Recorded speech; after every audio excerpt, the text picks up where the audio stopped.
Dear friends of Visione TV, good morning and welcome to our daily press review. Today is Wednesday, August 19, 2026.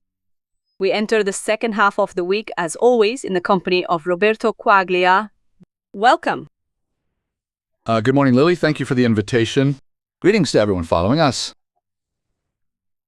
Good morning to you, Roberto. Thank you for being here with us and our audience. Let's start our press review immediately by picking up the threads of the discussion we began yesterday and in previous days regarding the war in Ukraine. Because yesterday, Russian Foreign Minister Sergei Lavrov spoke, stating that the Russian Federation reserves the right to consider the involvement of British missile forces in attacks against Russia as direct participation in the conflict in Ukraine, with all the consequences that entails. The minister said, I feel sorry for the United Kingdom if it stays by Ukraine's side until the end, Lavrov continued, speaking with journalist Pavel Zarubin. President Putin warned that we have the right to act in any part of the world's oceans should someone threaten our interests or our property. We have exactly the same right to consider the publicly declared direct involvement of British missile forces in attacks against Russia as participation in the war with all the consequences that entails. So much for Lavrov's words. He is referring to the fact that this Sunday, The Times, the most famous London newspaper, wrote that British drones were used for the first time to strike deep into Russian territory. Now, all the major Italian media are picking up the minister's words and claiming that he is threatening the United Kingdom. Is this your interpretation as well? Are you joking? Now, anyone who understands a little bit of Italian, and therefore, let's say human language in general, because it applies to all translations, should understand what was said, in the sense that England admitted, in fact, they boasted about being part of the conflict. Since their missiles have hit Russian territory, agosto. To be able to, what does it take to explain it? This is not a threat. The threat was made by others. The concept is clear. And it is not a threat. It is an act. It is worse than a threat. They admitted to attacking Russia. Whether the finger that pressed the button was theirs or a finger of another type is completely irrelevant. To be able to understand the situation for a moment, let's try to flip the perspective for a moment. Let's imagine that missiles rain down on Italy, causing casualties, killing people. It's not entirely clear where these missiles are coming from. Perhaps they come from mysterious rogue state, and then the Russians boast that they are their missiles hitting Italian territory. What would these funny guys in the press say? Mainstream. I wanted to say fecal gold, as usual, but they are now synonymous. So we can use interchangeable terms. So, what would they say? That is, if they boasted that Russian missiles had hit Italy, would the message be clear? Who is attacking us? Well, in that case, it would be Russia. But the opposite doesn't hold true, meaning you can attack another country as much as you want as long you use someone else as a hired gun. It is clear that the Ukrainians could never have attacked. We aren't talking about defense here. It's about attacking Russian territory without I don't know. We know they have always done it with the support of Western satellites, Western intelligence, Western targeting, even Western artificial intelligence systems that set the targets, and Western weapons, real weapons. But now, these Western weapons have names and surnames thanks to the bragging of one of the parties involved. At that point, the fact that they cry scandal when the victims, that is, those hit by our missiles, note well, that no Russian missile has ever hit England, or even Italy for that matter, and therefore, there is no alibi. No narrative, not even a comic book version that can justify attacking them. And as I was saying, the fact that now the Russians say, we consider you to all intents and purposes part of the conflict, something they had already said in other versions. Now they repeat it. They keep repeating it. Sooner or later, they will take action. Well, at that point, we will have achieved exactly what the goal of this entire strategy was, which is an escalation and a direct armed conflict, essentially, between Western Europe. Well, Western Europe. I mean, because between Europe and Russia, it would be an oxymoron since Russia is part of Europe. Indeed, it makes up almost half of it geographically. So let's say the European Union plus England and Russia, drop Russia. Well, that's just great news to start the day. Aha. But we don't let ourselves miss anything. Meanwhile, on the other side of the ocean, President Trump is thinking about the energy sovereignty of the United States. Last night, Donald Trump declared that he had suspended the 50% tariffs on Canadian goods for 3 days. Tariffs that were supposed to go into effect at the stroke of midnight today, Wednesday, exactly. The decision was made based on the fact that Canada and the United States, while awaiting the finalization of documents, have meanwhile reached an agreement, quote, on Truth Social, making the announcement. The great Keystone XL pipeline, which had been killed a long time ago by sleepy Joe Biden, could now be awakened from the grave, quote, Keystone XL is a giant pipeline designed to transport Canadian oil to the United States along a route of about 2,000 kilometers. So energy is an increasingly central theme in geopolitical decisions, not just in shooting wars, but also, in this case, as we have seen, trade wars. Well, energy is actually the only thing that really matters in everything that is happening in the world. Whatever the cartoonish narratives say with which they then, enchant the public, because all these wars are motivated by the fact that the world is a world of finite resources, right? So it had been predicted, as a small side note, that in the future there would be resource wars. We were talking about it 20 years ago, and so here we are. The future arrives sooner or later, only arrives adorned with all these distracting narratives, right? So in the end, everyone is living a completely different trip. To put it in hippie terms, that is, they are inside an hallucination, without having taken any good psychotropic substance, So this is the strange side we are floundering in. And they are wars for energy, those in the Middle East, in Iran, to block China's communication routes and to block and contain China, as the United States says, so making it difficult for them to access Iranian hydrocarbon reserves, just as we saw the restoring of democracy in Venezuela. What the hell they came up with by kidnapping Maduro to seize Venezuelan oil,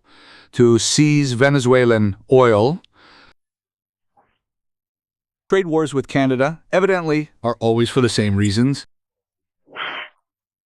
And let's say that the biggest own goal the United States has made, anyway, is that of the Strait of, having blocked the Strait of Hormuz, that is, blocked it with the war they started. Because, anyway, this creates a slow-motion catastrophe because we haven't yet seen all its consequences, and that in the end will also heavily impact the United States economy unless this is part of a strategy more subtle. Certainly not attributable to Trump as a person, given that everything is always personalized. There are strategists of a much higher caliber evaluating these things, and the strategy may be to suffer damage that actually becomes an advantage when the rest of the world suffers greater damage. Well, that is the spirit of wars, after all. The reasoning is clear. Let's move toward the conclusion, with a piece of news that sheds light on some questions we've asked ourselves during these hot August days because we were wondering, why is it so hot? Is it normal? Has it always been this hot in August? But now, the media hype has changed our perception. Are we convincing ourselves that the situation is overheated, or is there actually a qualitative difference in the atmosphere? And if so, why?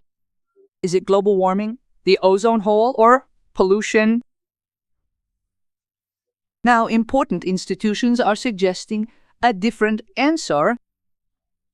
Let's look at this Euronews article with the help of the control room, entitled Airplane Contrails. Google's artificial intelligence tries to turn down the heat with Project Blue Skies. Let's see what this project is. What if changing course by a few kilometers were enough to reduce global warming? This is the bet of Operation Blue Skies, a new British experiment to limit aircraft emissions directly in the North Atlantic sky. The project aims to intervene on contrails, artificial clouds that can form behind airplanes when water vapor from the engines condenses around particles in the exhaust gases. In certain atmospheric conditions, these trails can persist and contribute to the heating of the atmosphere. But did you know that? I am stunned, literally falling from those artificial clouds. And it's a peculiar fall, and I must say, I read the article 3 times because, in effect, it upends everything we had been told in so many ways, right? First, that there was nothing strange about these trails, that it wasn't true that clouds were forming. We had observed planes passing, and after the planes were there, actual clouds would form. I've always spoken little about this topic because, in the end, I'm like everyone else. I look at the sky, I see strange things, and I don't know exactly what is happening. And many, let's say, get carried away with many theories. Unfortunately, I wish I had the absolute truth. But I must say, I am always surprised, and here we can come clean on the subject. I am surprised by those who deny that any phenomenon exists at all, right? I mean, whether you call them chemtrails or non-chemtrails, these are linguistic jokes that come from English because airplane trails are called contrails in English, and so someone once called them chemtrails, right? To distinguish them from those he was used to seeing in the skies previously. Right, isn't it? However, the word chemical clearly has a completely different effect in Italian, and besides, it's ridiculous because everything is chemical. It's all chemistry. Chemistry is the very essence of the phenomena we are describing. So in reality, it was meant as a joke where there was an expression to be parodied, and anyway, after this brief linguistic aside, intended to settle a lot of controversies that have flared up here and there, those who deny the phenomenon that there is something strange going on in the skies. They claim there is something strange because they say you can even cover the sky with artificial clouds. They are strongly invited to show us because we all have memories, at least those of a certain age, of a childhood spent with very blue skies, despite there being many planes back then too, fewer than today. But the skies were always blue, and at least I remember them that way. Everyone remembers them that way. No one remembers these skies clouding over after planes passed, leaving those famous trails, very visible and very persistent. I invite all those who say it has always been like this. Maybe it is, maybe our memory is faulty, as we know how memory is, to show us some photographs, because they must have taken photos outdoors during their childhood. I imagine so. Everyone has taken photos outdoors, so let them show us photos outdoors where you can see a blue sky in the background with these traces, these trails that populate all the skies almost every day today. Since these trails are here almost every day now, I imagine they were there almost every day back then, but let's not say almost every day. Maybe 1 in 10, maybe 1 in 10. Well, there must have been someone who took a photo on that day. Let them show it to us. There, just not for the sake of controversy, but to clarify the controversies.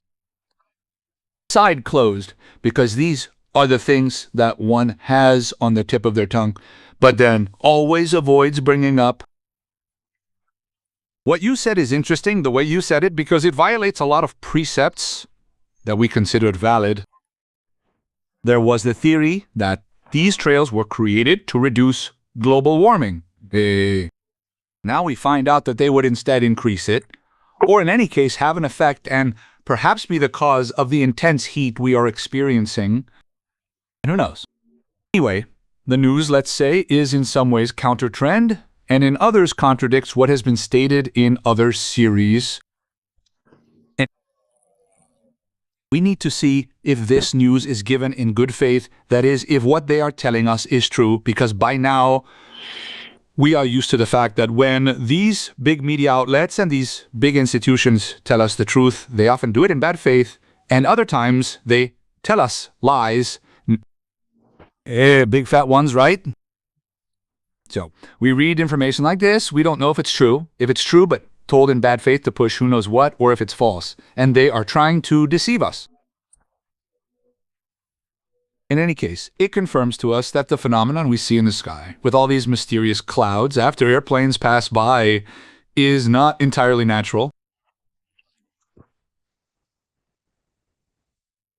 But they aren't in your childhood memories simply because, at the time, many fewer planes flew in our skies, and from how I understood this article, there is nothing strange. It is normal for there to be trails, and they are not chemical trails. That is a conspiracy theorist thing. They are called condensation trails. But let's continue reading the article. Coordinating the initiative is a British consortium that brings together Google, the UK Department for Transport, the Met Office, and natrails.org. All entities that evidently have enough significance to be under the same umbrella as the prestigious Imperial College London and the University of Cambridge. The program will last 30 months and have a total value of £5 million, more than half of which will be funded directly by the British Department for Transport. And how will the technology work? At the center of the experiment, Google is providing its artificial intelligence to identify areas of the atmosphere where conditions are most favorable for the formation of persistent trails and suggest possible flight path modifications. The idea is simple. There is no need to radically change the trip, just avoid the most sensitive atmospheric zones. A small deviation could therefore prevent the formation of a particularly persistent trail with a strong warming effect. According to Google, condensation trails account for about 1/3 of the total climate impact of aviation. Not all flights, however, produce trails with the same effect. The phenomenon depends on atmospheric conditions, altitude, and the presence of humidity. Do you understand, Roberto, why they warm things up? You know that when it is humid, in theory, the perception of temperature rises. That is why we have dehumidifiers in our homes, if I'm not mistaken. Are you? No. Well, does this explanation convince you? So, the problem here is that, well, they mix a lot of things together, some of which, as mentioned, is that famous truth, perhaps in bad faith, but nonetheless there are real elements, because from what I knew, well, airplane condensation trails essentially aren't condensation trails, they are tiny ice crystals that are emitted, because, let's remember, when you fly, have you ever heard the pilot tell you the temperature outside? Well, outside it's typically 40 to 50 degrees below zero, always. I mean, we are always well below freezing when we fly because our flights are at a certain altitude. So up there, the issue of humidity is a relative one, in the sense that what comes out is some water vapor, because it's not like planes run on water. They aren't powered by water. Well, I don't know, it would be nice if they were, but they aren't powered by water. But they do produce some water vapor as waste material, which immediately turns into a tiny ice crystal when it comes out at those temperatures, which then rapidly sublimes, meaning it passes from an ice state to a gaseous state. And that is why airplane trails typically disappear very quickly, very quickly. Well, no, this is the normal trail we've seen since our childhoods and so on. Recently, there's this strange phenomenon of these planes that leave these trails that are instead persistent. Now they are passed off as a frequent phenomenon, but once they were truly rare. And there already existed an explanation for this phenomenon that was considered rare because, in fact, and here we connect to what you just read, it is true that in certain humidity conditions and in certain altitude and temperature conditions, at that point, perhaps more persistent trails form because perhaps precisely the conditions are such that the ice crystals that then sublime don't form. But as mentioned, these are usually conditions, that is, they were once rare, now suddenly it seems they are extremely frequent. All right. So the article tells a half-truth because it says only in those conditions, the little detail being that it seems those conditions are the norm today, which is quite curious if they weren't the norm 30 years ago. What has changed? The frequency of flights isn't the issue because, in reality, let's say the phenomenon should have been present back then too. Duh. So these are the rational considerations. So there are some, let's say, scientific elements in these arguments. But it's the whole framework that, when contextualized, leaves much to be doubted. The fact that all of this originates in England doesn't mean England has the scientific truth in its pocket. The problem is that this version of England is the same one that also serves as the radiating epicenter of all those myths and lies that Western mainstream media now consists of, which spread throughout the world in a process that outside the golden billion, let's put it that way, has led a part of the world to consider us the empire of lies. So let's also keep that in mind. So why is this not a topic that has been developed by scientists in other countries around the world? Are there only climate scientists in London who think these things? These are all arguments that prove nothing on their own, but many together form, let's say, an interesting circumstantial case that something fishy is going on. Well, we can't go further than that. We are not expert climatologists. We are not sharp physicists. We have a bit of common sense, and, above all, we know that it's better to doubt certain entities regardless. You mentioned Google's presence in the project as well.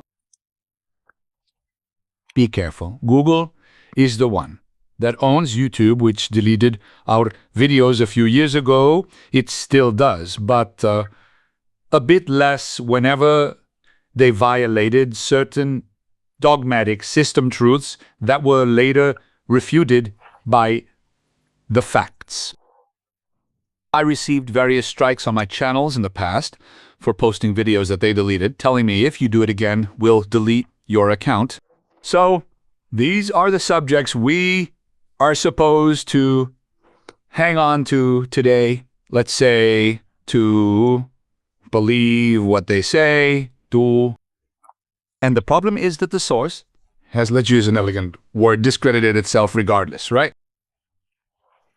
So we are unfortunately in a post-truth period where those who had authority in the scientific field have lost it through many phases of repeated lethal lies against their own populations. Therefore, even if they were to tell the truth today, we would still have every reason to suspect they are doing so in perfect bad faith.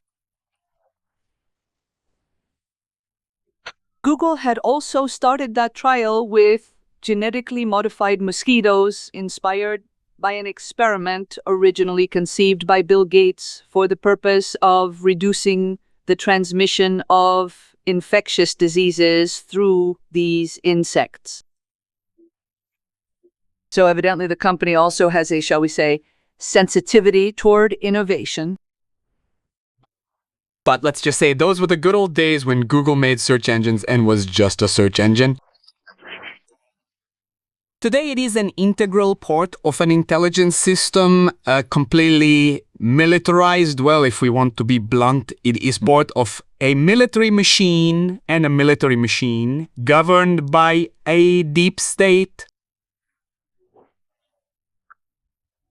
Let's say embedded within the military-industrial complex, which in the end is what makes the decisions, not so much politics. Politics executes the directives that come from these very obscure circles. So, I mean, Google lost any kind of credibility a long time ago because it is in no way what we were used to it being. In my opinion, instead, this aspect explains just about everything and also closes the circle with what you said earlier. So why is this experiment being started in London specifically and not in other countries? Well, evidently, in this part of the world, we are more sensitive to innovation, sustainability, the climate, and the environment. And in fact, the test will also be conducted in the North Atlantic area. I am reading the conclusion of this article, let us remember, from Euronews, a very official publication specializing in European Union affairs, moreover, and therefore with a focus very, shall we say, in line with Brussels policies. The testing ground will be the Shanwick airspace, Euronews writes, in the eastern part of the North Atlantic corridor, one of the great aerial highways between Europe and North America, as well as one of the areas where the contrail phenomenon can have a significant impact on the climate. The experiment involves 2 operational campaigns of approximately 4 months each. During the hours affected by the test, thousands of planes will continue to use the corridor normally, but some flights may receive a slight deviation from their original route. Google estimates that about 10,000 flights a year from hundreds of cities will cross the Shanwick airspace during the test hours they got as a kitties. Only a small portion, those that would be in conditions most favorable to the formation of persistent contrails, will be affected by the deviations. The challenge will be to understand if this strategy can work without creating a new environmental problem. Diverting a plane, in fact, means adding a few kilometers to the route and potentially consuming more fuel. Do you see the sensitivity? This is why Blue Skies aims to measure the overall balance, how much warming can be avoided compared to the additional emissions generated by the deviations.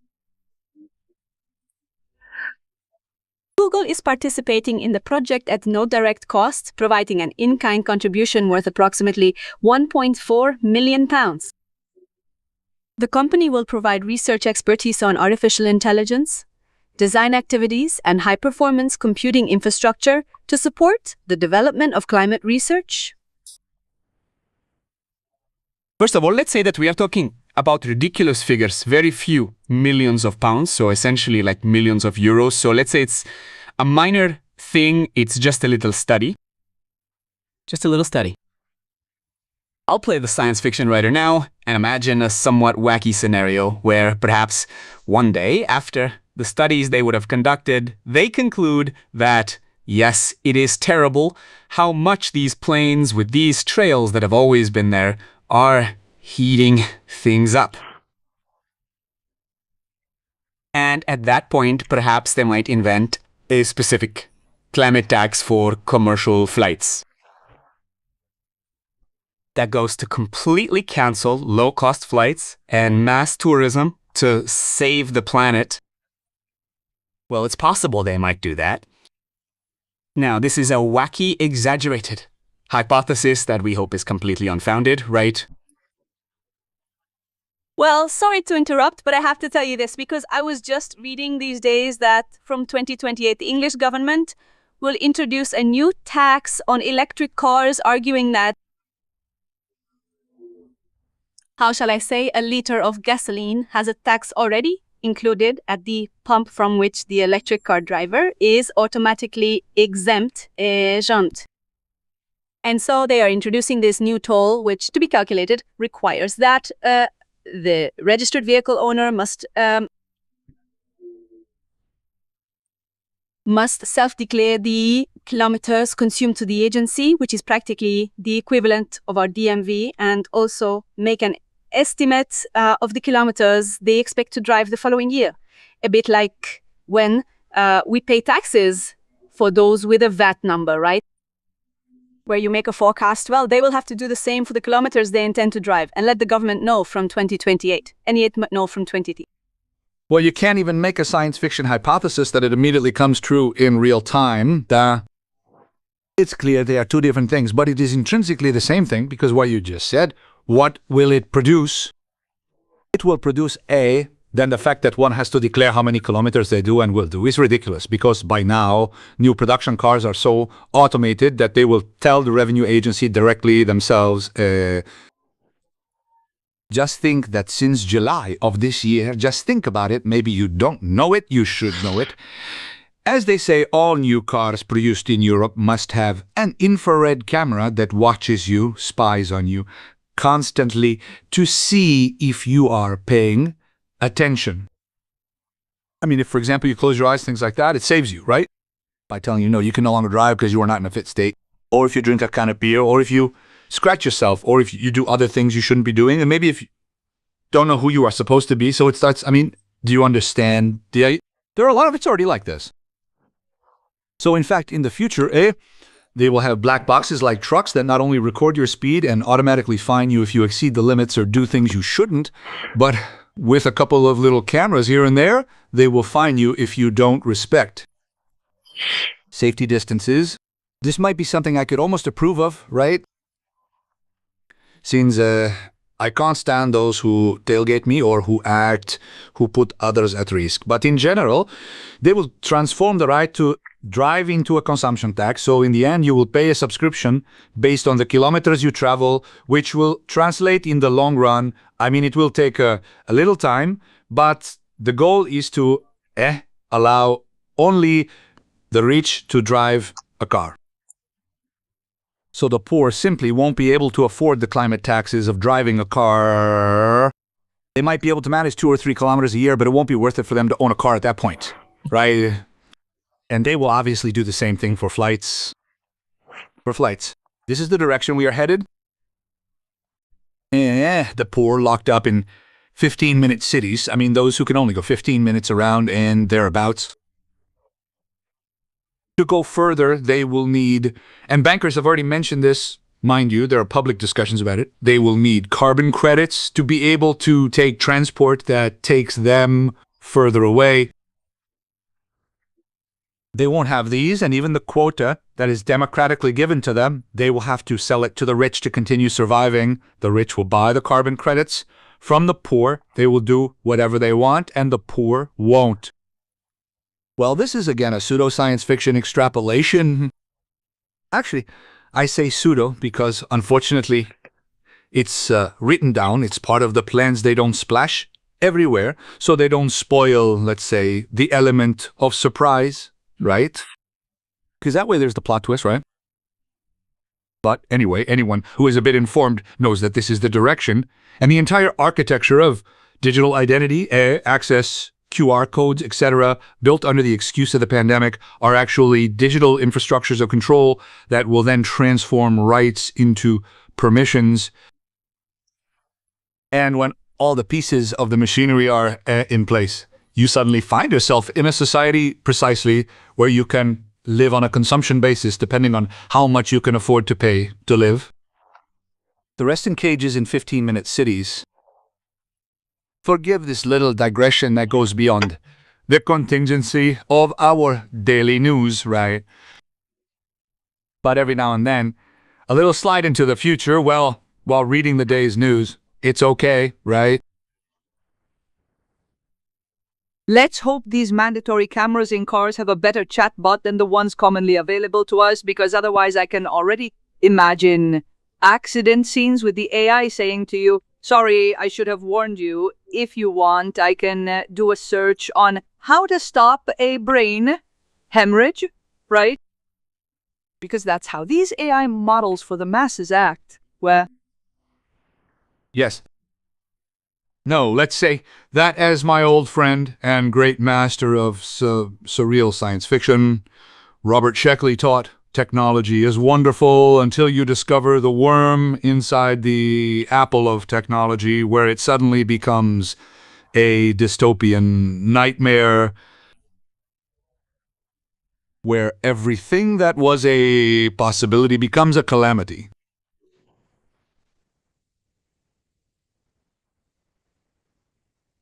Sorry, I couldn't find the microphone reactivation button. Speaking of technology...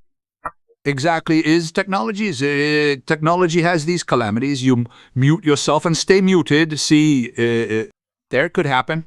This is a small, let's say, microscopic homeopathic expression of the kind of dramas we will live through in the future. They sell you a fabulous tool that suddenly stops working, and you no longer exist. Thanks for being with me this morning, Roberto. Thanks for the interesting analysis. And I apologize for the dystopia that slipped between the lines between a coffee and a yawn, but well. Well, it's okay, however, to talk every now and then about topics that range a bit beyond the war fought on the ground, classical geopolitics, right? Because these planes are intertwined, and it is right to also look at the overall design of the direction our societies are heading. Exactly. Then if, after hearing what I said, someone despairs and worries, at least they won't feel the stifling heat of these days anymore, because they have bigger problems swirling in their head. Let's hope they make condensation trails that cool things down, then. Let's give this idea to Google's project. Maybe they can put that air conditioner liquid in them. Yes. No, they could make exactly. They could make air-conditioned airplanes, right? That shoot out water. No, oh, well, it's negative 50 degrees up there anyway, so they can't cool it down any further. Unless they make them fly low, right, with the air conditioning sprayed over the cities, right? Well, I take back the last 200 words. Yes, also because let's not give them too many ideas, right? Because then someone might think, what else could I spray on? Let's drop the spray part. Indeed, I take back the last 5,000 words. Well, at least we feel like laughing. I don't know why, but better this way. Right, better this way. Thanks again, Roberto. Thank you. Have a good dystopian day, everyone. A good dystopian day to everyone from me as well. If you enjoyed this segment, I invite you to make a donation to Visione TV, which, as you know, or perhaps don't know, if you are watching us for the first time, is an independent news outlet whose work is possible only thanks to your donations, which I therefore invite you once again to make using the numbers the director is about to show on screen. But you will also find them below in the video description, where, if you are interested, I will also include the article we cited, mentioned during the interview. Thank you. Until next time.